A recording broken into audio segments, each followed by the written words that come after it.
섭자의 공포 이야기 섭공라. 얘들아 안녕. 오늘도 어김없이 찾아온 섭자라고 해. 아직도 구독을 안 눌러준 친구들이 너무 많아.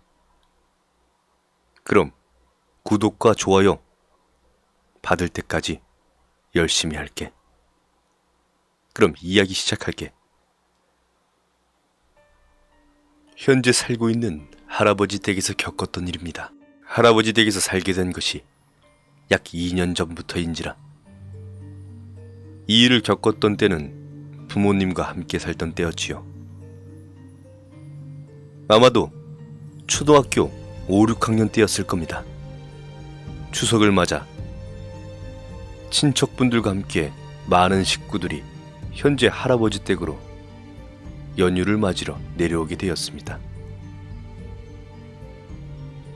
저도 그 당시에는 많은 식구들과 함께 즐거운 시간을 보내는 것이 무척이나 좋아했던 시절이라 그때를 참 재미있었던 기간으로 기억하고 있습니다. 문제는 추석 당일이 되는 새벽에 저 혼자 신기한 경험을 했다는 것이지요. 저희 할아버지 댁은 집이 오래되기도 참 오래됐습니다. 할아버지 말씀으로는 이 집이 6.25 당시 지어져서 현재까지 이렇게 살고 있다고 말씀해 주셨습니다. 겉으로 보기엔 초가집이지만 전체적인 크기는 꽤 큰 편입니다. 자가용으로 3대 정도가 주차될 수 있는 정도의 마당과 집의 오른쪽 편으로는 비닐하우스가 있는 옆마당과 외부에 설치되어 있는 아궁이, 그리고 여름에 시원히 쉴 수 있는 수돛가도 있습니다. 집 곳곳엔 소, 개, 닭 같은 가축들도 있고요. 집 내부도 꽤 넓은 편인데 특이하게도 거실이 가운데 있는 구조가 아닌 가장 오른쪽으로 치우쳐져 있는 그런 구조입니다. 중앙을 차지하고 있는 공간은 현재 할아버지와 할머니께서 주무시는 안방입니다. 그리고 안방의 왼쪽으로 바로 제 방이 있고 주방의 앞쪽에는 동생의 방이 있습니다. 집 자체가 작진 않아서 추석이나 설날 같은 명절에 친척들이 많이 오더라도 어떻게든 방 어디엔가 서로 껴서 잠을 청하긴 하더군요. 그날 저는 남자 어른분들과 안방에서 잠을 잤습니다. 제 발 아래로는 주방이 바로 이어져 있었는데 끝나가는 여름이어서 날씨가 여전히 더웠던 터라 집안의 모든 문이란 문은 활짝 열려 있었고 주방으로 통하는 문도 물론 열려 있었습니다. 그때 주방에서는 주로 여자분들이 주무셨죠.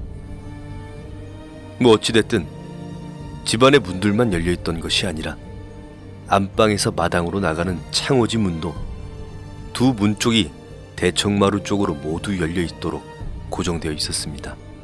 물론 모기나 파리 같은 해충들이 들어오지 못하도록 모기장이 완벽하게 쳐져 있었습니다. 그때 자면서 저는 여름 날씨답지 않는 한기를 느껴 순간적으로 잠에서 깨어났습니다. 반쯤 떠진 눈으로 대강 주변을 둘러보니 어르신들이 모두 주무시고 계셨고 전 제 머리 바로 위쪽에 걸려있던 시계를 보기 위해 몸을 돌렸습니다. 희미하게 보이는 시계바늘을 천천히 바라보고 있자니 우연치 않게 딱 새벽 4시 정각을 가리키고 있었습니다. 시계를 보고선 뭐야, 괜히 기분 나쁘게 4시가 뭐야 4시가 라고 중얼거리며 다시 몸을 돌려 바르게 누우려는데 그때였습니다. 여름엔 해가 일찍 뜨는 편이라 새벽 4시쯤이 되면 어둠이 깊지 않아서 모기장 밖에 쳐져 있지 않은 문턱 건너편의 마당이 그럭저럭 잘 보였는데 대청마루의 기둥 옆에 기대고 있는 사람의 뒷모습이 보이는 것이었습니다. 그것도 옛날 사극에서나 나올 법한 선비들의 옷가지를 걸친 남자가 말입니다. 선비들이 쓰고 다니는 검은 갓과 도포를 걸치고 있었습니다. 정말 순간적으로 얼마나 기겁을 했는지 모릅니다.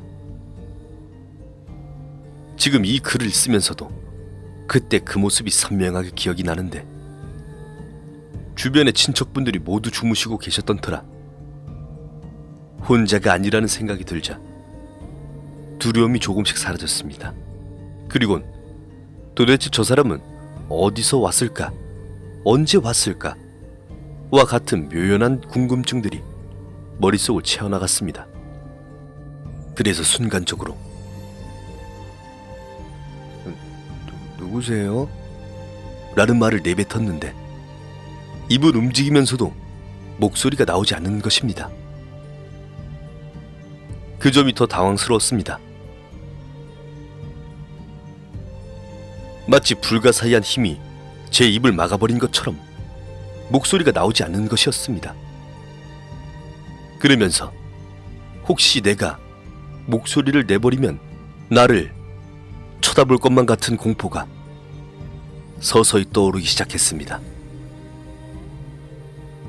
그래서 아주 조심스럽게 자리에 바르게 누워 숨소리조차 제대로 못 내고 있는 상황에서 설마 내가 헛것을 본 건 아니겠지 하고 혹시나 하는 마음에 마당을 슬쩍 다시 쳐다보니 아직도 그 형체가 있었습니다.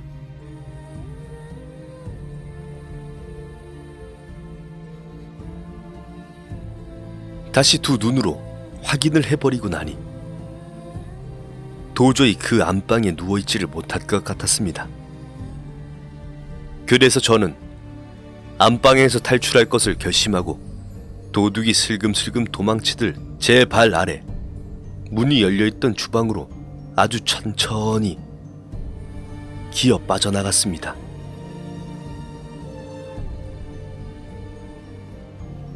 주방으로 빠져나온 뒤 다시는 안방을 쳐다볼 생각도 하지 않고 어렵게 엄마의 옆자리를 비집고 들어가 다시 잠을 청했습니다. 다행히도 바로 잠에 들 수 있었고 일어나니 아침이었습니다. 한창 제사를 모시기 위해 안방에 제사상이 차려지고 있는 동안 주방이 시끄러웠던지라 잠이 금방 깨버렸는데, 일어나자마자 새벽일이 떠올라 소름이 전신에 끼쳐버렸습니다. 전 엄마와 아빠를, 큰엄마들을 붙잡고 새벽에 있었던 일을 하소연하였지만 어른들은 저의 장난이라고 생각하셨고, 그나마 긍정적으로 반응하신 분들은 제가 악몽을 꿨다며 오히려 위로해 주시는 것이었습니다. 하지만 전 정말 두 눈으로 똑똑히 봤습니다. 다행히도 그 일이 있고 나서 다음 시골에 내려왔을 때부터는 같은 일을 겪진 않았습니다. 현재 할아버지 댁에서 살고 있으면서도 그런 일은 없었는데, 문득 조상신께서 제사상을 받으러 오셨을지도 모른다는 생각을 이제와 한번 해보게 됩니다. 한 가지 좀 더 의문이 생겼다고 한다면, 작년 겨울 날씨가 워낙 춥다 보니 바깥 바람이라도 막아서 기름 아껴 보시겠다던 할아버지께서 집 대청마루 바깥쪽에다 바람막이로 샤시 공사를 하셨는데, 다시 날씨가 쌀쌀해지는 요즘 그것 때문에 작년보다야 덜 춥고 살고는 있습니다만, 지금 생각해보니 대청마루 기둥 옆에 계셨던 그분이 이제 샤시로 기둥 옆이 다 막혀버린 지금 계실 곳이 사라지게 되었다는 점이 생각났습니다. 계실 곳을 사라지게 해서 화가 나신 건지, 그분을 목격한 후로 집안에 안 좋은 일이 갑자기 많아졌던 게 생각나네요. 전 귀신이란 존재를 확실하게 있다고 믿는 사람인데 어쩌면 그때 일을 계기로 믿게 된 것일지도 모르겠습니다.